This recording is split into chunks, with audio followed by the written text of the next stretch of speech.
প্রভু হরে কৃষ্ণ। হরে কৃষ্ণ। প্রভু এখানে কি হচ্ছে? জয় রাধে প্রভু। এখানে রাস কি? রাস পূজা আর কি, মনে আচ্ছা, করেন আচ্ছা। যে রাধা গোবিন্দের রাস পূর্ণিমা উপলক্ষে পূজা হবে।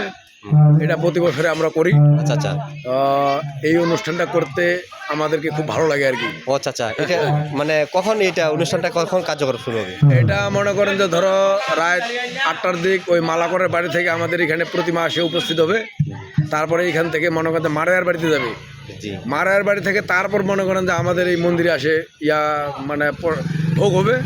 ভোগ হওয়ার পরে তারপরে মনে করেন যে গোবিন্দ রাধা গোবিন্দ মনে করেন যে এই রাসমঞ্চে প্রবেশ করবে আর কি। ও আচ্ছা, আচ্ছা।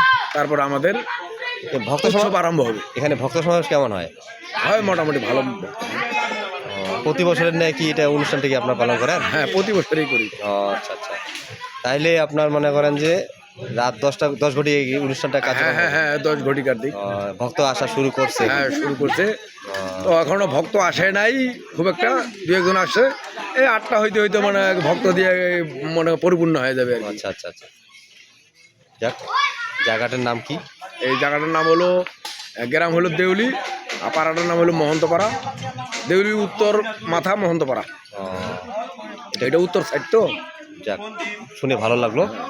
আপনাকে অশেষ ধন্যবাদ আপনার এই তথ্যটা দেওয়ার জন্য। তো আবারও আপনাকে হরে কৃষ্ণ নমস্কার জানিয়ে জয় রাধে।